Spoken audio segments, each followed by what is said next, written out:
네, 식사는 맛있게 하셨습니까? 오늘 오전에는 우리가 영적 시력이라는 제목으로 시편 36편의 말씀을 살펴보았습니다. 우리의 눈이 있어도 하나님께서 비춰주시는, 의인에게 비춰주시는 빛이 없다면 한 치 앞을 볼 수 없는 우리의 존재와 상태를 통하여서 결국 이 하나님의 은혜의 빛이 얼마나 중요한가를 깨닫는 귀한 말씀의 시간이었습니다. 이 시간에도 주님의 빛으로 인한 우리의 복음의 눈이 밝아지길 간절히 소망합니다. 오늘은 하나님의 지혜라는 제목으로 우리 함께 고린도전서 2장의 말씀을 살펴보도록 하겠습니다. 함께 따라해 보시겠습니다. 하나님의 지혜. 모든 것에, 그리고 모든 과정에 가장 중요한 것이 무엇일까요? 기초입니다. 기초는 한자어로 터기에 주춧돌 초 해가지고요, 합쳐서 어떤 터의 기초가 되는 것이다 라는 의미로서 기초라는 단어로 이루어져 있는 것이죠. 그래서 건물, 다리, 그리고 모든 영역에 있어서 학업, 심지어 학업까지도요, 가장 중요한 것이 무엇일까요? 중요한 과정이 기초를 튼튼히 쌓는 과정입니다. 그렇다면 우리의 신앙의 기초, 기본기를 튼튼히 하고 계십니까? 우리의 신앙의 기본기는요, 무엇으로부터 든든히 세워져 갈 수 있을까요? 우리의 신앙의 기초와 기본을 무엇으로부터 든든히 다져갈 수 있을까요? 그것은 하나님의 말씀인 성경이죠. 성경이 우리의 삶의 유일한 기준이 되어질 때 우리의 삶은 흔들림 없는 두툼한, 그리고 아주 강력한 기초로서 안정감 있는 삶을 살게 됩니다. 그렇다면 조금 더 그 포커스를 줄여서요, 성경의 기초는 또한 무엇일까요? 결국 성경의 기초는 우리 구주 예수 그리스도인 줄 믿습니다. 구약과 신약 모두 결국 그리스도라는 그 하나의 표대를 향하여 달려가는 것이죠. 성취될 것들, 그리고 성취된 것들이 십자가를 중심으로, 그리스도를 중심으로 달려간다라는 것입니다. 그래서요, 우리는 우리의 신앙의 기초를 든든히 세우기 위해선 성경의 기초를 든든히 세워야 되고, 성경의 기초를 든든히 세운다는 것은 결국 또한 그리스도에 대한 기초를 든든히 세우는 것입니다. 그래서 오늘 이 로이드 존스가 말하는 십자가 두 번째 시간을 통하여서 이 복음에 관한 기초가 든든히 세워지는 시간이 되길 간절히 소망합니다. 우리가 먼저 진단을 한번 해보고 싶습니다. 진단이요. 이 신앙의 기초가 되어지는, 주춧돌이 되어지는 너무나 중요한 이 십자가 앞에 나는 과연 이 십자가를 얼마만큼 설명할 수 있는가? 너무나 감사하게도요, 저희 교회와 같이 성경 창세기부터 요한계시록까지 배우고 복음의 진리 아래 말라기를 비롯하여 예수 그리스도의 십자가가 보여지는 이 복음, 이 십자가를 정말 온전히 알고 있는 성도들이 과연 얼마나 될까요? 제가 지금 학교에서도 공부를 하지만 굉장히 교만할 수 있지만 감히 과연 이 복음, 십자가의 감격으로 정말 무장하고 그 십자가의 감격을 정말 설명할 수 있는 그 깊이와 내공이 준비되어 가고 있는가라는 의문이 신학교 안에서도 듭니다. 우리가 신앙생활을 오래 하지만 과연 십자가를 얼만큼, 몇 분 동안, 그리고 풍부하게 어떻게 설명할 수 있는가, 이것이 굉장히 중요하다라는 것이죠. 세상 사람들이 바라보았을 때 이 십자가에 대해서 우리가 어떻게 무엇을 설명할 것인가, 그냥 우리의 죄를 사해 주시기 위해 십자가에 죽으셨다, 이 정도로 그치기 위한 정도인가, 아니면 처음부터 이 십자가의 귀한 깊은 진리, 우리의 기초가 되어지는 그 풍성한 은혜를 전할 수 있는가. 그래야 해서 저는 우리가 안다고 생각하지만 의외로 놓치고 있는, 의외로 그리고 또한 모르는 이 십자가에 대해서 우리 깊이 묵상해 보고자 합니다. 그래서 사실 오늘 현국 교회도요, 복음 설교, 십자가에 대한 복음 설교보다는 율법적 설교, 그리고 지침, 교훈적 설교를 선호하는 경향이 있는 것 같습니다. 어떤 율법적인 어떤 구체적인 지침만을 원할 뿐 십자가는 그냥 안다, 똑같은 얘기, 지겨운 얘기라고 흔히 많은 착각들을 한다라는 것이죠. 저도 그랬던 것 같습니다. 신앙의 출발이 십자가여야 하는데, 신앙의 결과가 십자가여야 하는데, 근데 어느새 그것이 뒤바뀌어 버린 것이죠. 십자가를 향하여서 달려가는 것이죠. 십자가로부터 출발을 해야 되는데 십자가를 향하여서 달려가기는, 그러니까 다시 말하면 구원과 믿음, 은혜로부터 출발이 되어야 되는데 은혜 받기 위해서 신앙생활을 하는, 구원 받기 위해서 신앙생활을 하는 이러한 아주 교묘하고도 정교한 그 알미니안적 구원의 오해들이 많이 있습니다. 왜 그럴까요? 결국 이 십자가에 대한 바른 이해를 우리가 저버렸을 때 계속해서 구원을 향한 갈망, 그리스도에 대한 자유, 진정한 나의 자랑이 십자가가 아니게 된 것이죠. 오히려 십자가를 향하여 달려가는 신앙생활이 되어진다는 것입니다. 그래야 해서 우리의 모든 출발이 십자가가 되어야 되는 줄 믿습니다. 십자가로부터 풍성한 진리로 누려지고 감격이 되어야 하는 줄 믿습니다. 그래서 오늘 이 로이드 존스, 지난번 우리 이야기를 잠시 보면요, 우리 로이드 존스라는 인물에 대해서 함께 살펴보았습니다. 로이드 존스는 많은 것들을 또 행했지만 한 문장으로 그의 인생을 설명한다 했을 땐 불붙은 논리, 마음을 움직이는 이성이라고 많은 사람들이 정리를 해버리죠. 불붙은 논리, 마음을 움직이는 이성. 그래서 20세기 최고의 번쟁가는 C.S. 루이스라고 하면 최고의 설교가는 로이드 존스이다. 물론 칼빈주의 안에서도요, 조금 엄밀히 말하면 로이드 존스에 대한 견해도 갈립니다. 로이드 존스의 성령론과 종말론에 관해서 여러 가지 의의가 있지만 모든 목회자들이 정말 최고의 설교가 중에 한 명이다라고 하는 사람은 바로 로이드 존스. 그렇다면 우리가 마땅히 그가 설명하는 십자가에 대해서 한번 생각해 볼 필요가 있겠죠. 로이드 존스의 중요한 특징, 한 가지 우리가 기억해야 될 것은 강해 설교가였다는 겁니다. 당시 그 계몽주의가 막 시작돼가지고요, 자유주의, 그러니까 성경의 권위가 막 무너지고, 성경이 진짜 하나님 말씀 맞아? 아니, 과학으로 증명돼야 되는 거 아니야? 라는 막 인간의 이성이 막 사실 이성이 작동되는 게 아니죠. 그러나 막 작동되어진다라고 생각을 해서 성경 한번 분해해 봐야 되는 거 아니야? 그래서 막 비평학들이 생기고요. 사분 그거 진짜야? 가짜 아니야? 사분학들이 막 생겨나죠. 그때 그럼에도 성경의 권위를 결코 타협하지 않고 하나님의 말씀을 하나님의 말씀으로 선포한 설교자, 목회자가 누구일까요? 로이드 존스입니다. 그는 이제 의사였었죠. 탁월한 의사였고, 그리고 정말 의학계에서도 영국에서 인정받는 실력가였는데요. 그가 이제 20대 중반에 회심을 하여서 이제 신학의 길로, 목회 길로 접어든 것을 보았습니다. 그리고 그의 목회 삶 중에 가장 또 특별한 거죠. 우리 혹시 앞에 보이시는 사진이 어떤 사진인지 아십니까? 그 웨스트민스터 채플입니다. 그래서 이것은요, 로이드 존스가 30년간 1938년부터 실제 체포를 했죠.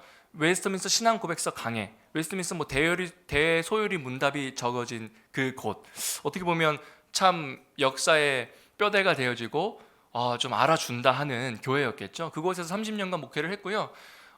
세계대전 전쟁도 막 목회를 하는 동안 막 전쟁이 일어나고 막 죽고, 자기 형도 죽고, 스페인 독감으로 그때 3분의 1도 막 죽어나잖아요.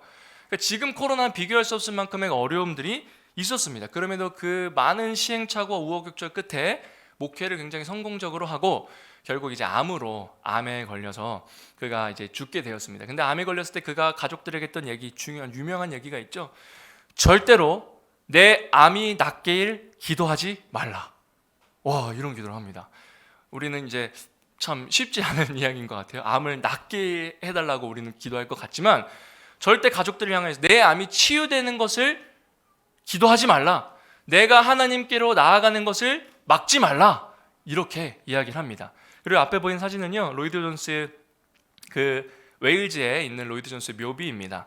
그래서 로이드 존스가 1899년부터 1981년까지 막 묘비가 있어요. 그래서 로이드 존스 존경하는 많은 사람들이 막 가서 찾고 하는데, 개혁주의자들의 특징입니다. 칼빈도 그렇고요, 목사님께서 말씀 스티븐글린 뭐 다 비슷한 특징인데요. 뭐 묘비, 그리고 그의 인생에 대한 일대기가 별로 없어요. 자기 이름을 드러내는 걸 별로 안 좋아합니다.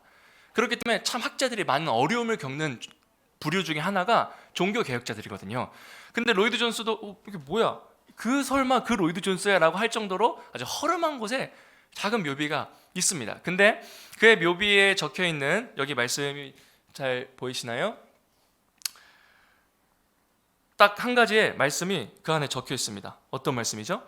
내가 너희 중에서 예수 그리스도와 그의 십자가에 못 박힌 것 외에 아무것도 알지 아니하기로 작정하였음이라. 고린도전서 2장 2절의 말씀입니다. 그러니까요, 결국 그가 그의 인생에 남긴 한 가지는요, 십자가였습니다. 십자가. 근데 누가 또 그랬죠?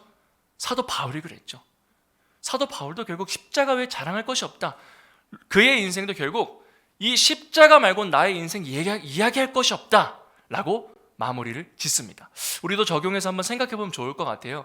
나의 인생에 많은 업적들과 일들, 목표들, 계획들이 있지만 결국 내 인생을 통해서 드러내지고 결국 내 인생을 통해서 남겨져야 할 단어가 무엇인가? 결국 예수 그리스도 아니겠습니까? 결국 십자가 아니겠습니까? 그렇다면 내가 그 예수 그리스도 십자가를 어떻게 남길 수 있을까? 함께 고민해 보면 좋을 부분인 것 같아요. 그래서 지난주 첫 번째 정밀 검사를 받으라 라는 이야기를 합니다. 그래서 이런 질문을 하죠. 십자가가 거리껴 본 적이 있는가? 십자가가 거리껴 본 적이 있는가? 전혀 와닿지 않은 질문입니다. 십자가는 은혜로만 우리에게 다가올 것 같은데 로이드 존슨은 반드시 십자가 앞에 섰을 때 십자가가 거리껴 보는 것을 경험해 본 사람이 십자가의 은혜를 아는 사람이다. 이런 얘기를 하죠. 왜 그렇죠? 우리가 잘 아는 십자가는요, 세상에 이런 메시지를 던집니다. 너는 아무것도 할 수 없어. 기분 되게 나쁘죠. 특히 자칭 지성인이라고 하는 그 집단들에게는 제일 듣기 싫은 말이에요. 너는 아무것도 못해. 너가 이룰 수 있는 것은 없어 라고 이야기하는 것이 십자가입니다. 그리고 그 십자가는 누구를 향해 가리키죠? 그리스도를 가리키는 겁니다. 이렇듯 이 십자가 앞에 거리껴 본 적이 있어야 된다. 불편해 본 적이 있어야 된다 라는 이야기를 합니다. 그리고 오늘 이제 두 번째로요, 하나님의 지혜에 대해서 함께 살펴보려고 합니다. 로이드 존슨은요, 십자가를 설명할 때, 그러니까 우리도 십자가를 설명할 때 많은 걸 설명할 수 있지만 그는 하나님의 지혜의 결정체이다 라는 설명으로 십자가를 말합니다. 왜 그럴까요? 여러분, 십자가는요, 인간들의 우발적인 사건일까요? 즉흥적인 어떤 인간들의 죄로 인한 즉흥적인 하나님의 도련적인 어떤 계획들일까요? 그렇게 생각이 될 것만 같지만 사실 그렇지 않습니다. 십자가는요, 철저히 하나님의 계획과 주권 아래 있었다라는 것이죠. 왜 그럴까요? 이사야서 53장 1절에서 4절 말씀인데요. 제가 읽겠습니다. 우리가 전한 것을 누가 믿었느냐? 여호와의 팔이 누구에게 나타났느냐? 그는 주 앞에서 자라나기를 연한 순 같고 마른 땅에서 나온 뿌리 같아서 고운 모양도 없고 풍채도 없은즉 우리가 보기에 흠모할 만한 아름다운 것이 없도다. 그는 멸시를 받아 사람들에게 버림을 받았으며 간고를 많이 겪었으며 질고를 아는 자라 마치 사람들이 그에게서 얼굴을 가리는 것 같이 멸시를 당하였고 우리도 그를 귀히 여기지 아니하였도다. 그는 실로 우리의 질고를 지고 우리의 슬픔을 당하였거늘 우리는 생각하기를 그는 징벌을 받아야 하나님께 맞으며 고난을 당한다 하였노라. 성경은요, 이미 그 예수 그리스도의 십자가 사건을 구약 이사야 선지자 때부터 약속되어 있습니다. 그렇죠? 우리가 아주 잘 아는 이사야서 예수 그리스도의 예언입니다. 이뿐만일까요? 베들레헴 에브라다야, 너는 유다 족속의 작을지라도 이스라엘을 다스릴 자가 내게서 내게로 나올 것이라. 그대의 근본은 상고에 영원히 있느니라 라고 이야기하면서요, 미가 선지자를 통해서도 베들레헴 에브라다야, 유다 족속 예수 그리스도의 출생과 그의 구속의 사건에 대해서 예언이 되어 있습니다. 구약에 예언이 되어 있죠. 우리 마지막 스가랴 말씀 한번 같이 읽어볼까요? 시작. 시온에 따라 크게 기뻐할지어다. 예루살렘에 따라 즐거이 공의로우시며 구원을 베푸시며 겸손하여서 나타나시나니 나귀의 작은 것 곧 나귀 새끼니라. 아멘. 스가랴 선지자를 통해서도 결국 그 포로 귀한 이후의 약속의 성취 속에서도요, 예수 그리스도의 의로운 한 가지의 약속이 이미 구약 때부터 예언되어 있었다라는 것이죠. 그래서요, 십자가는 결코 인간들에 의한 우발적이고 충동적인 사건이 아니라 십자가는 철저히 하나님의 계획 속에 있는 주님의 구원의 방편이었다라는 것을 우리가 점검하고 가야 됩니다. 그래서 이것이 하나님의 지혜의 기점이 되어진다라는 것이죠. 단순한 인간들의 소행이 아니며 우발적 사건도 아니고 하나님의 계획 속에 이루어진 하나님의 작정이다 라는 것을 우리가 기억해야 됩니다. 그런데 그러니까 미스테리인 거예요. 제가 생각해도 여러분 십자가를 묵상해 보면 미스테리입니다. 이 땅을 창조하신 우리 창조주 하나님께서, 그리고 모든 역사를, 온 우주를 주관하시는 그 하나님께서요, 왜 십자가라는 방편을 사용하셨을까요? 좀 더 근사하고 그렇게까지 낮아지지 않아도 나름 통용되는 그 문화 속에서도 구원을 이루실 분인데요, 왜 구태여 십자가냐라는 겁니다. 그리고 이 십자가는요, 이 복음은요, 하나님의 속성과는 결단코 맞을 수 없다라는 것이죠. 이게 미스테리입니다. 미스테리. 십자가의 미스테리다라는 것이죠. 왜 십자가라는 장치를 사용하셨을까요? 결론은요, 오늘 말씀이 답해주는 겁니다. 십자가가 무엇인지, 오늘 말씀 왜 십자가를 사용하셨는지 이야기해 주는 것이죠. 우리 다 같이 함께 또 읽어보겠습니다. 시작. 그러나 우리가 온전한 자들 중에서 지혜를 말하노니 이는 이 세상의 지혜가 아니요 또 이 세상에 없어질 관원의 지혜도 아니요 오직 비밀 한가운데 있는 하나님의 지혜를 말하는 것이니 곧 감추었던 것인데 하나님이 우리의 영광을 위하사 창세전에 미리 정하신 것이라. 아멘. 십자가는요, 하나님의 지혜입니다. 그래서 이제 우리도 십자가를 설명할 때 뭐 많은 것들이 있지만 십자가는 하나님의 지혜이다. 지혜이기 때문에 우리는 십자가를 마땅히 정해야 한다라고 담대히 이야기할 수 있는 것입니다. 오늘 십자가는요, 하나님의 지혜라고 이야기되어 있습니다. 세상의 지혜가 아니고요, 세상에 없어질 관원의 지혜도 아니고요, 비밀한 가운데 하나님의 지혜라고, 십자가는 하나님의 지혜라고 오늘 바울은 분명하게 이야기하는 것이죠. 왜 하나님의 지혜일까요, 십자가? 또 다른 질문으로 넘어갑니다. 왜 하나님의 지혜일까요?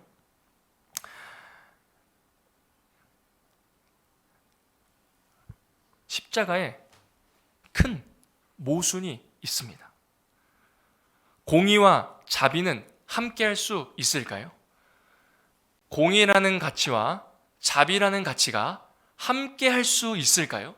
우리는 사실 하나님에 대해서 공의로우시며 자비로우신 하나님이라고 고백되어지고 또 말씀 속에 나와 있기 때문에 하나님은 그런 분이시다라고 의문 없이 받아들이는데요, 냉철하게 한번 한 발짝 물러서서 생각을 해보면요, 사실 이거는 모순적 가치입니다. 공의와 자비는 함께할 수 없는 가치이죠. 제가 이 공의와 자비가 함께할 수 없다는 걸 분명하게 느낀 한 가지 사건이 있었는데, 그게 무엇이냐면요, 제가 은행 업무를 보러 가는데, 은행 가보셔서 아시죠? 은행 제가 3시 한 45분, 50분 이렇게 늦게 갔어요. 3시 50분까지는 은행문을 열어주고 받아줍니다. 그래서 업무를 4시 전까지만 가도 업무를 봐주고 나오게 해줘요. 그러나 아주 진짜 이 공의로운 집단체 하나가 은행이에요. 4시 1분만 딱 넘어가면요, 셔터가 촥 내리고 은행 그 관리하시는 분이 절대 못 들어가게 합니다. 그래서 제가 업무를 마치고 그때 뭐 금방 끝나서 4시 1분, 4시 딱 시계 보니까 4시 1분 막 바뀐 그때였습니다. 그래서 제가 딱 문에 나오니까 어떤 아주머니가 자녀들을 2분 정도 이끌고 이제 와가지고 딱 보아도 막 다급히 헐레벌떡 온 것만 같아요. 와서 딱 시계 보니까 1분인 거예요. 그래서 너무 근데 좀 제발 좀 들여보내달라. 제가 너무 멀리서 애들 데리고 힘들게 왔다. 막 사정을 하는 겁니다. 그럼 제 마음 같아서도 뭐 1분 정도야 들어보낼 수 있지 않을까요? 근데 그 담당하시는 분도 근데 정말 죄송한데 정말 안 된다. 해달라. 안 된다. 결국 갔습니다. 결국 1분 지각해서요, 못 들어가고 셔터문 닫혀서요, 다음 내일 오라고 갔습니다. 그러니까 양쪽 의견이 다 맞는 거예요. 그렇죠? 왜요? 은행 입장에서는 1분 봐주면 2분 봐줘야 되고, 2분 봐주면 3분 봐줘야 되고요, 3분 봐주면 4분, 다 1분 차이씩 늦은 거니까요. 끝도 없는 겁니다. 그게 공의이죠. 그 기준 아래 넘어서면 그거는 예외가 생기고 그 기준은 무너져 버리는 겁니다. 공의라는 것이 이런 것이죠. 절대로 예외는 없어야 되고요, 허용은 없어야 됩니다. 그러나 자비는 무엇이죠? 1분까지는 좀 괜찮으니까 들어와 하는 게 자비인데, 그 자비와 공의가 함께 공존할 수 있을까요? 특별히 정의로운 사회 속에 불가능하다라는 것이죠. 불가능하다. 마치 십자가가 이렇습니다. 하나님의 공의와 자비는 함께 할 수 없는 속성이에요. 그런데 오늘 이 십자가가 하나님의 지혜이다라고 명확하게 이야기할 수 있는 이유는 예수 그리스도께서요, 그 공의와 자비를 동시에 이루신 것이죠. 그 모순되는 가치, 이룰 수 없는 가치, 절대 공존할 수 없는 그 가치를 우리 구주 예수 그리스도께서 십자가의 죽으심으로 말미암아 동시에 두 마리의 토끼를 잡았다라는 겁니다. 와, 이게 놀라운 하나님의 지혜라는 것이죠. 이 세상의 사람들은 알 수 없는 하나님의 지혜라는 것입니다. 지혜. 성경에서도요, 공의와 자비가 어떻게 사용되었을까요? 성경의 공의, 아까 우리 말씀에도 나왔는데요, 정의, 공의, 형벌, 이거는요 judgment, punish. 그러니까요, 공의의 용례를 성경 안에서 똑같은 그 원어를 찾아보면 성경에서 이 공의가 어떻게 쓰였을까 쭉 성경을 찾아보면요, 공의, 정의도 있지만 형벌이란 개념도 같이 늘 따라옵니다. 그러니까요, 공의는요 사실 심판으로서의 형벌, 그러니까 형벌이라는 게 꼭 나쁜 건 아니죠. 의인에겐 상이요, 죄인에겐 심판, 무서운 형벌입니다. 그렇기 때문에 중요한 속성이에요. 어쨌든 성경에서의 공의가 계속해서 그렇게 드러난다는 거죠. 형벌, 저지먼트, 심판, 땅땅. 그래서 참 민감한 요즘 재판 문제가 계속 진행되고 있는데, 저 재판장에 저 망치가 퉁퉁퉁 두들겨지면, 판결이 나면 번복이 되지 않는 것입니다. 돌아가지가 않는 것이죠. 이것이 바로 공의입니다. 그런데요, 말씀 같이 한번 읽어볼까요? 이 공의가 사용된 말씀이 데살로니가 후서 1장 9절 말씀입니다. 같이 읽어보겠습니다. 시작! 이런 자들은 주의 얼굴과 그의 힘의 영광을 떠나 영원한 멸망의 형벌을 받으리로다. 이 형벌이요, 공의라는 단어로서 쓰입니다. 그러니까 형벌이요, 판결이요, 심판의 의미가 공의이다. 그러나 제가 아까도 말씀드렸듯이 자비는 어떤 속성이었죠? 사랑의 마음으로서 성경에 사용됩니다. mercy라는 것이죠. 예레미야가 3장 22절 말씀 같이 읽어보겠습니다. 시작! 여호와의 인자와 긍휼이 무궁하심으로 우리가 진멸되지 아니함이니이다. 와, 이런 고백을 하는 거예요. 하나님의 인자와 긍휼이 있기 때문에 아까 그 공의와 형벌 앞에서 우리는 온전할 수 있다. 이것을 이룬 것이 십자가이다. 이 모든 두 가지를 성취한 것이 하나님의 지혜이다 라는 것이죠. 하나님의 공의와 자비는요, 세상의 공의와 자비 넘어선 하나님의 공의와 자비는 더 위대하고 엄격하고 풍성하십니다. 오늘 로마서 1장 18절 말씀 보니까 제가 읽겠습니다. 하나님의 진노가 불의로 진리를 막는 사람들의 모든 경건하지 않음과 불의에 대하여 하늘로부터 나타나나니. 하나님도요, 절대로 내 자녀니까 괜찮아, 너는 내 새끼니까 괜찮아 하면서 구원을 이루어 주신 분이 아닙니다. 절대로 우리가 오해하면 안 됩니다. 그냥 눈 감아줄게, 허용해줄게, 좋은 게 좋은 거지 뭐 때로는 라고 허용하시는 분이 결단코 아니라는 것이죠. 우리 하나님 어떤 분이십니까? 진노가 불의로 진리를 막는 사람들의 모든 경건하지 않음과 불의에 대하여 하늘로부터 나타나나니. 하나님의 분명한 그 의의 잣대 심판은 믿는 자나 믿지 않는 자에게나 분명하게 의의 잣대가 해당되어진다라는 것이죠. 이것이 우리 하나님이십니다. 참, 이 공의적 측면에서 우리는 역시 경외할 수밖에 없고 때론 두려워 마땅하신 분이 우리 하나님이신 거죠.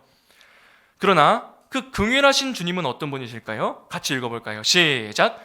우리를 구원하시되 우리가 행한 바 의로운 행위로 말미암지 아니하고 오직 그의 긍휼하심을 따라 중생의 씻음과 성령의 새롭게 하심으로 하셨나니. 아멘. 그럼에도 하나님의 택한 그 주님의 백성들을 구원하시고요. 근데 놀라운 것은 우리의 어떤 의로운 행위로 인한 것이 아니라 우리의 어떤 조건과 상황과 환경과 우리의 어떤 선행으로 가는 것이 아니라 하나님의 아까 어떤 속성이요? 긍휼하심. 보니까 긍휼하심을 따라 중생의 씻음과 거듭남을 얘기하는 것이요, 성령의 새롭게 하심으로 하셨다. 그 자비를 이루신 분이 우리 하나님이시다. 그 십자가를 통하여 예수 그리스도의 죽으심을 통하여 공의와 자비를 선포하시며 성취하신 분이 우리 하나님이시라는 겁니다.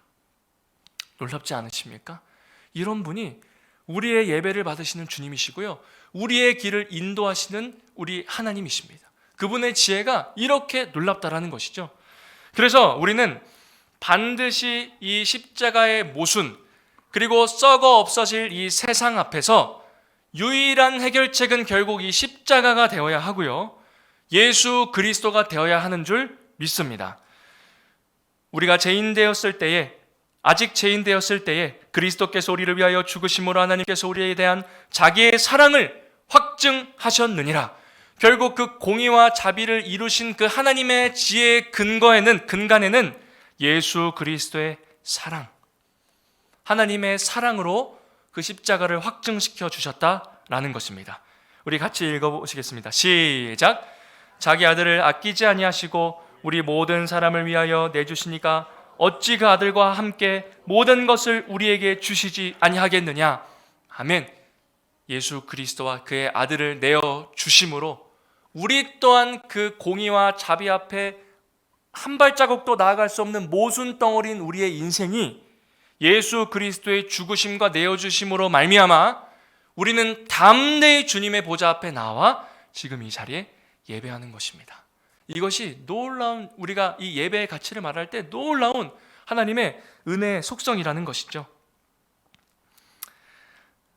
이것이 하나님의 지혜요, 세상 사람들은 모르는 그리스도의 공로인 줄 믿습니다.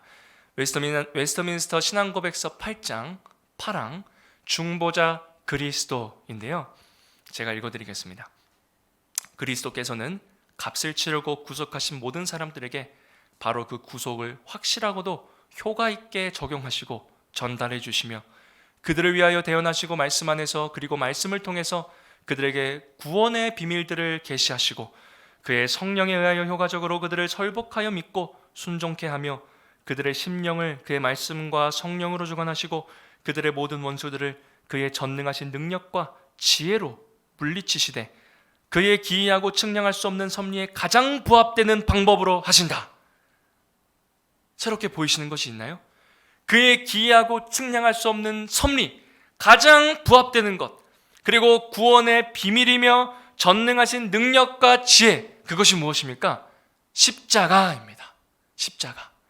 예수 그리스도의 십자가, 그 그리스도의 값으로 말미암는 그 구속하신 구원의 역사가 오늘 우리에게도 유효하고 여전히 우리가 예배할 수 있는 이유, 하나님의 십자가만이 우리의 자랑이 될 수 있는 근거가 되어진다고 우리 믿음의 선배들은요, 8장 8항 중보자 그리스도의 명확하게 십자가의 속성, 하나님의 지혜의 속성을 정리해놨다라는 것입니다. 오늘 본문을 통한 하나님의 마음이 느껴지십니까? 이 세상은 알 수 없는 하나님의 지혜가 십자가 안에 있음을 우리는 기억해야 됩니다. 공의와 자비를 이루신 예수 그리스도의 그 죽음의 사랑, 십자가의 감격이 회복되어지고 우리 삶의 진정한 기초가 되어져야 될 줄 믿습니다. 오늘 말씀을 어떻게 적용할 수 있을까요? 십자가는 절대로 하나의 원론적인 이론이 아닙니다. 현실과는 무관한 하나님 나라의 어떤 그냥 원리, 그것이 아니라는 것이죠. 십자가는 유일하면서도 실제적인 우리 삶의 모든 문제를 해결할 수 있는 대안인 줄 믿습니다.